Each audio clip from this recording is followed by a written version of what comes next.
Hey guys, Christy with Little Roots Ranch, and today it's so rainy and I've got so much to get done outside, but that's okay. I've got a rain jacket and I'll figure it out. This weekend rented the tractor. It's a tiny little tractor, a coyote I believe it's called, just to help move the compost to the back because it's taking so much longer than I anticipated. And so, because the weather's terrible, so I'm inside right now for the video.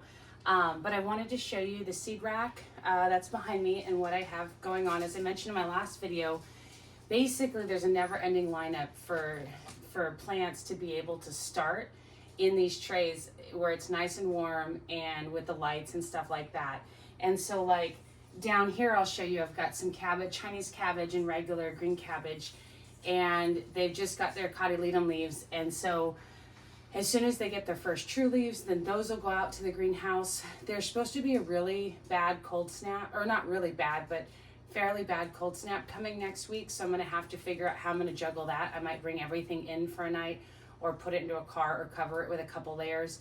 I'm not exactly sure yet. I'm waiting till it's a little closer to decide what I ultimately want to do. But anyway, so I'll give you a quick update on the seeds that I have in the stand right now, and then I'll tell you about my 10 favorite flowers to grow in any veggie garden. And these are all flowers that I've grown every year. And then also a new flower that I'm growing this year and 2 flowers that I want to grow in the future. So let me show you the seed rack real quick.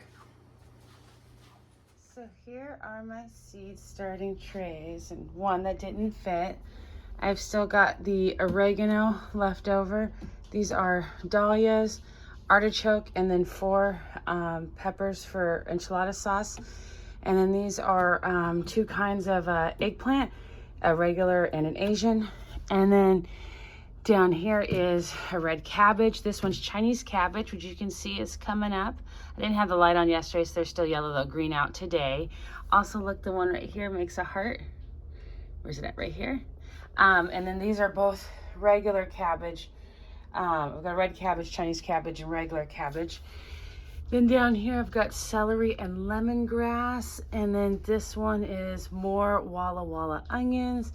And then that is the thyme and the yarrow and the sage that's still in here. And then those are just another succession of some leeks and bunching onions and fresh eating onions. And yeah, so that's what I have under the lights right now, and I've got a waiting list. Basically, it looks like the next thing to go out will probably be the sage. And then as soon as these cabbages start getting true leaves, they'll also go outside and put more stuff in there. Okay, so I made a list because I didn't want to forget anything or to have like too many or like forget them out of order or whatever. But in no particular order, I love to grow flowers. Obviously veggies are my main thing, but flowers are just so beautiful.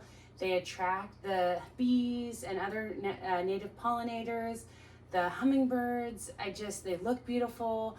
I do sell some cut flower bouquets. I like to have fresh flowers on my dining room, and I love flowers. They're so beautiful. And so that's something that I've been really intentional on in planning my garden and setting out spaces in each bed for flowers, because I feel like it makes everything just so much beautiful. They smell great, and I just love flowers. So jumping in first, we have calendula. Now, I love calendula because they're so cute.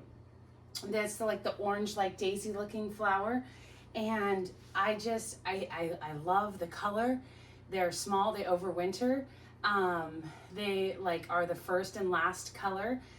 Also, you can use the leaves to make like tonics and stuff, or oils like for your face. They've got a lot of like medicinal properties, and I just love them. I also grow chamomile. Now, chamomile obviously is a flower and an herb, and I mostly grow it to make tea. There's German and, what's the other kind? Roman and German chamomile. And I have both seeds.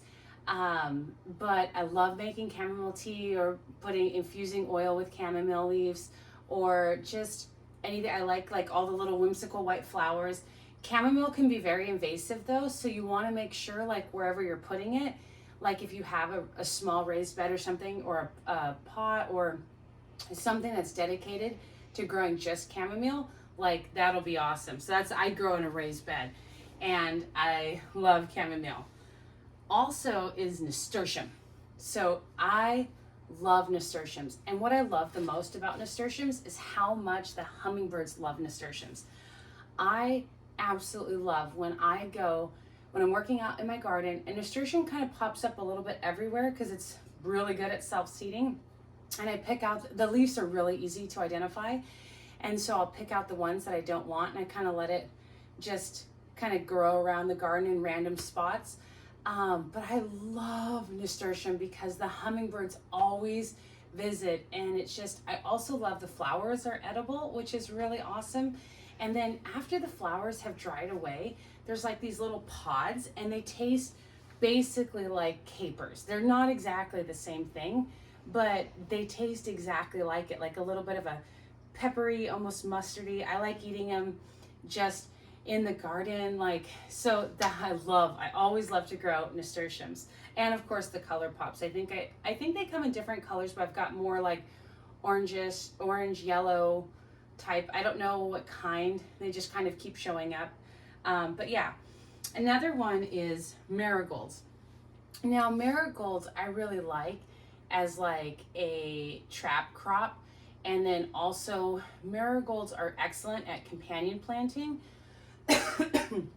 Excuse me, companion planting, and they like attract beneficial insects, and a lot of the flowers in general they usually attract pests, which that is what attracts the beneficial insects. And so basically all the reasons for the flowers is kind of the same, like they all do about the same thing, but they have different looks and different things. You know, you also want to consider your height and all that stuff. Then there is borage, and I love borage. It grows so fast. It's a dynamic bioaccumulator, which means it sends really deep roots down and picks up all like the minerals and stuff like that and brings it up. And you can do what's called chop and drop or leave it, but chop and drop is because it pulls up all those nutrients, and then you just cut it and you can use it to like mulch or whatever, and then like it'll just keep coming back, and it's really great for that, or for like suppressing weeds. I also like it, the flowers have like a slight cucumber flavor, and I definitely like that. So that's another one for borage. The bees are all over borage, like they go crazy for it, and it's got like little blue flowers. I think they make white flowered ones as well, but I have the blue, or are they purple? Well, now it's been so long. I'm not, one of the two. And then I've got sunflowers. You guys, sunflowers are my favorite flower, like my absolute favorite flower. And even when I got married, I walked down with a bouquet of sunflowers. I just love sunflowers. And I grow all kinds of sunflowers, the big mammoth ones that the chickens like to eat the seeds, the branching ones that provide color all the time, and also the pro-cut ones that are more suitable for cut flowers and stuff like that. But I love sunflowers. Sunflowers are also like the borage. They send really, really deep roots, which helps aerate the soil and draw up those nutrients into the leaves and stuff like that. And they also are excellent at cleaning the ground. I was just talking about it in comments the other day, but when I try when I open new land, if it's a smaller plot, is to run the sunflowers through first, just to help clean up that land. Like they're really good absorbing like metals and stuff like that. And then of course it depends, obviously, for the cut ones, if you're using sunflower seeds, that's different, but if you're using the cut ones, it's a perfect way to go and get those things out of your sand, out of your ground. And sunflowers are just so beautiful. Like when I see sunflowers and they're helitropic, and so that means that they turn to the sun, and so all day I can watch all the sunflowers just turn their heads as they follow the sun. So I just love that. I love the way they look. Every time I go out and look at my sunflowers, I'm like guaranteed to see a few bumblebees just crawling around on there, and I really love that. Another plant I grow, or flower I grow, are dahlias. So I love dahlias. I think they are so beautiful. They can be pretty expensive though. So what I've always done is I grow them from seed, and I actually, right here are some dahlias. And so I grow dahlias from seed. And you don't, just disclaimer, you're not gonna get generally as full of a flower or as like prize winning of a flower just from seeds like you would from like root divisions or tuber divisions, I should say. But that doesn't mean that you're not going to get an absolutely beautiful flower. You might get some singles, but they're still gorgeous. So I actually plant a dahlia at every beginning and end of my row. So my garden is always lined with dahlias. And of course, they're great for cut flowers. I just love the way they look. And of course, I believe the hummingbirds visit them, and definitely like the bees, and they've got like a lot of nectar, and they're just beautiful, and I love them. So that's what I do. At some point, I'd like to pick up a few of the nicer like tubers and grow some of those as well. But I'm being budget conscious. I've just gotten the packets of seed, and so I'm really excited. This packet I have right now is a dwarf. What is it? It's a dwarf dahlia. And my kids actually got it for my birthday, which was in November of last year. And so I've been waiting to plant them, and I think I'm gonna put them around like the farm stand to like just draw color. And then I plan to put a lot of flowers around the farm stand. So I'm really excited about that. Then there are zinnias. So zinnias are absolutely beautiful. They come in so many different colors and sizes. I love the Lime Queen series. The Berners Giant are just absolutely beautiful, but they're really easy to grow. They take a little while to bloom, but they've just color keeps coming and coming, and the more you cut it, the more it sends up. They're excellent in cut flowers. I really love like zinnia bouquets. I don't know if that's like traditional or like my favorite is like sunflowers, zinnias, and like cosmos, which I'll get to actually next. But zinnias are just excellent for that, and they're really full of nectar, and so they've got lots of pollinators, hummingbirds come and visit them, and just the color, and they're real small and easy. Like I love them. Next are cosmos. Now I love cosmos. As far as cosmos for cut flowers, they're kind of in between because naturally they're, and both zinnia and cosmos, you got to be careful that you pick them at the right time, like doing the wiggle test. I'll do a video on that when I actually have them. But cosmos don't last as long in a flower bouquet, unfortunately, but they're so beautiful. For me, I think that cosmos are so romantic. Like they're so like, whimsy, and like I don't know, I always like feel really happy when I see them, like just like soft and delicate, and like I just really love them. And they just provide so many flowers, and they're such an easy plant to grow, and so I always make sure and incorporate them into my garden, even if it's just like a one-off plant where maybe a bunny nibbled on a baby cabbage or something, and so I just put a little cosmo plant there or something like that. And then the next one, they're not the same, but I kind of treat them as the same, and that's lavender and catmint. And so I have a few of each of those plants, and first of all, my favorite color is purple. Like I love purple, and of course catmint and lavender are purple. The bees absolutely love both of them. Like the fragrance is amazing for the people, and obviously for the bees, and the bumblebees, and I'll just have so many bees surrounding it, and it's beautiful purple color. Like I said, the scent is amazing. Lavender is obviously really well known for for being relaxing, and you can use that and infuse in oil or whatnot. And then catmint is in the mint family, actually. I presume it's for cats. I'm not actually sure. I just love the way, like, they can grow pretty big too. Like they like branch out, and I love how much the bees love them. So those are my 10, technically 11, but I grouped in catmint and lavender together. But those are my 10 flowers that I always grow like in my garden. And like that helps with like increasing biodiversity and just sheer beauty. Like it's so beautiful to be walking down, you know, like say cabbage or lettuce or something, and just see a little pop of color, and you know, the attracts all of the like predatory insects as well as beneficial pollinators. I love, love, love the hummingbirds. When I work in the garden during the summer, like it's just everywhere I look, I see hummingbirds. And for me, like that feels really special. I love just a warm day and like the sun on my back and like hearing the hummers fly around and like working in the garden. And so for me, it's really nostalgic. So, but I wanted to tell you about a new flower that I'm going to be growing this year. And I am so excited about it. So I haven't grown it before, obviously, but I saw it on the Johnny's catalog. But it's called Sunball, and they look so cheery, like just happiness.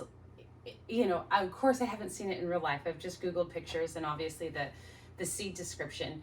But basically it's like a yellow like spear of just really intense bright yellow. And I love like the yellows and oranges, and I feel like it feels so like warm and exciting. I feel like you can't, like if you're in a bad mood and then you go out and look at these flowers, like you would just be so happy instantly. And so I'm gonna start those and grow those this year. And so I'll show them in a video somewhere when they actually come up. Hopefully they do come up. And you know, like I said, I've never grown them.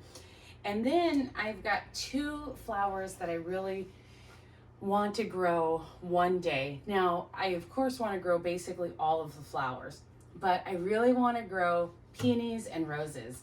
I think peonies are so beautiful, and just like the cascading layers, and like they smell amazing, and they're like an early spring flower, short window, but I really want to grow them one day. I do have 2 pots with peonies in them, like 1 each obviously, but I'd like to at some point have like a little peony garden, and same with roses.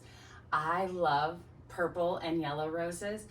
As a side note, so my mom died when I was 13, and those were her favorite roses, were purple and yellow, and so I would always get her purple and yellow roses.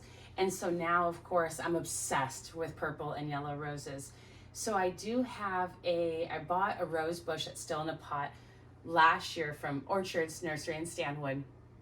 And I need to get that planted, but I want to have like a beautiful little rose garden somewhere. I need to figure out when, how, where, all that stuff, and have lots of like purple and yellow. And then I want to get like an orange climbing rose, and just, I mean, I love the way rose smells. It's like my favorite scent. Everyone's like, oh, it smells like an old lady, and I'm like, no, you're crazy. I absolutely love the way roses smell. So those are all of the flowers that I grow every year as part of my vegetable garden. And then a new flower I'm trying this year, and one day flowers. So I don't know what flowers if you grow something that you really like, or you think you've noticed is really beneficial or attracts a lot of hummingbirds, beneficial pollinators, predatory insects, whatever, share those down below. I'd like to try those too. I try and do a new flower every year. And then, yeah, drop those down below, and I am so excited, and I just can't wait. Today doesn't make me feel like spring at all, but I've got to get out there in the rain and go work, I guess. But anyways, enjoy your day. Thank you so much for watching. Bye.